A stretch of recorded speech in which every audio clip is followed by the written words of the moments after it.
Assalamualaikum warahmatullahi wabarakatuh. Di sini kami akan mempresentasikan terkait hasil analisis paper yang telah kami lakukan, di mana kami mengangkat judul analisis keterlibatan pembelajaran dengan metode learning analytic untuk meningkatkan kinerja mahasiswa.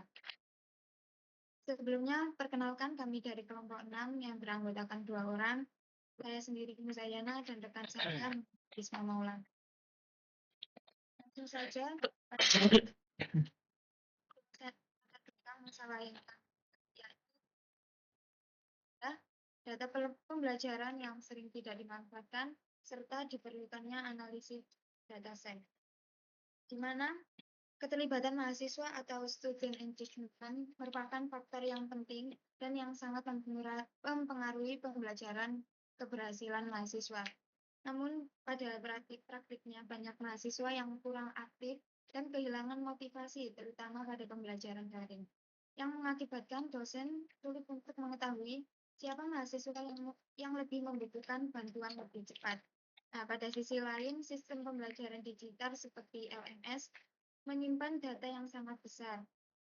Data tersebut yang bisa dianalisis menggunakan teknik data science. Pada slide selanjutnya, yakni tentang rumusan masalah, di mana rumusan masalah yang kami lihat yakni bagaimana teknik analitik dapat digunakan untuk memahami keterlibatan mahasiswa dan meningkatkan performa belajar.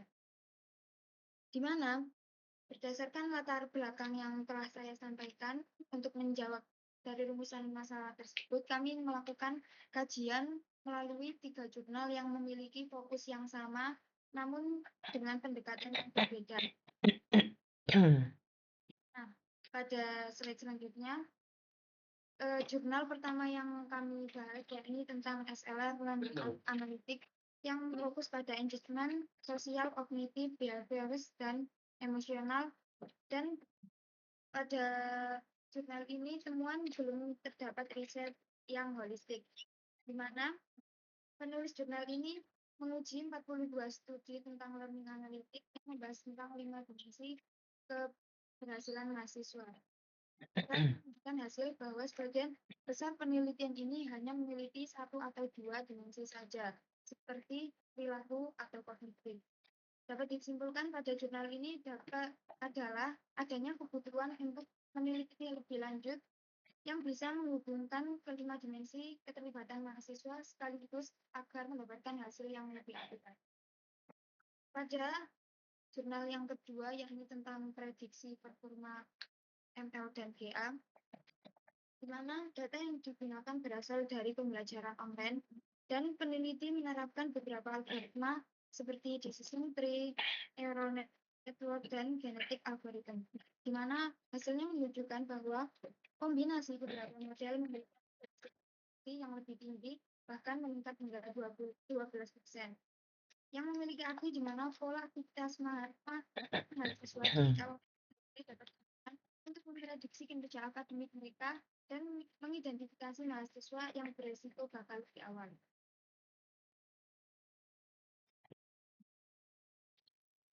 Baik, untuk selanjutnya ada di jurnal ketiga yaitu platform on task.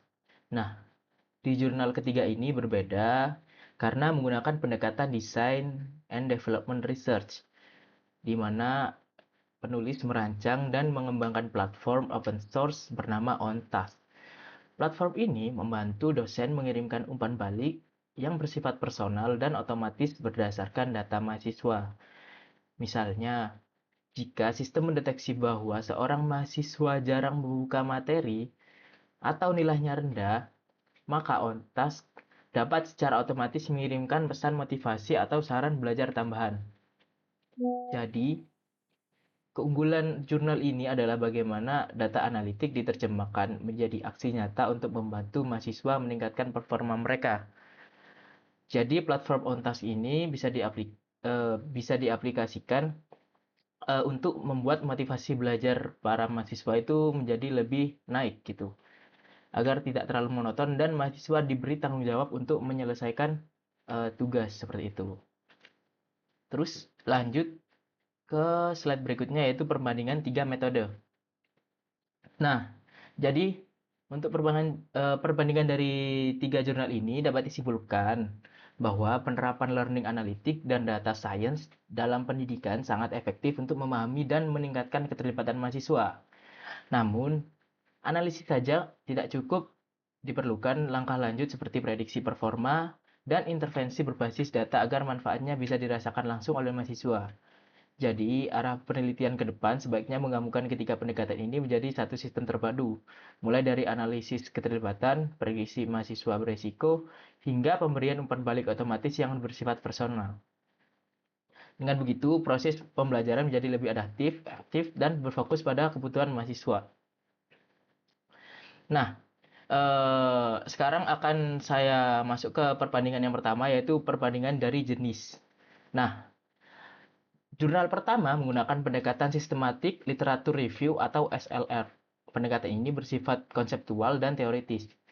Penulisnya tidak melakukan eksperimen langsung, tapi mengumpulkan dan menganalisis 42 penelitian sebelumnya yang berkaitan dengan learning, analitik, dan keterlibatan mahasiswa. Nah, tujuannya sendiri untuk menemukan pola, tren, serta kesenjangan riset yang masih belum banyak dieksplorasi.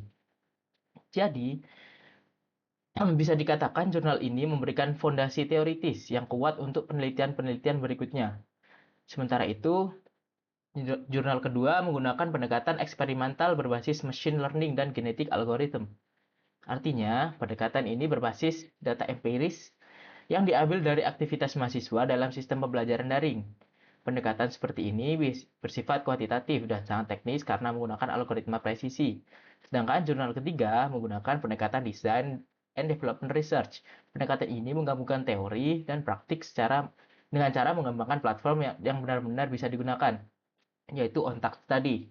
Tujuan utamanya adalah membangun sistem nyata untuk mendukung proses belajar mengajar melalui umpan balik otomatis berbasis data. Nah, next perbandingannya adalah tujuan. Nah, jurnal pertama memiliki tujuan untuk memetakan bagaimana konsep keterlibatan mahasiswa telah dibahas dalam penelitian terdahulu, termasuk dimensi apa saja yang sering dianalisis dan metode apa saja yang paling banyak digunakan. Nah, untuk jurnal kedua lebih berorientasi pada prediction atau prediksi performa belajar. Mereka ingin mengetahui apakah data mahasiswa seperti jumlah login, waktu pengerjaan tugas, atau keaktifan di forum dapat digunakan untuk memprediksi nilai akhir mahasiswa. Sedangkan jurnal ketiga lebih fokus ke action, yaitu di mana hasil analisis dan prediksi tersebut bisa diubah menjadi tindakan nyata melalui sistem umpan balik otomatis. Jadi, on-text ini tidak hanya menganalisis data, tapi juga memberikan rekomendasi personal kepada mahasiswa, misalnya mengirimkan pesan motivasi atau saran peningkatan belajar.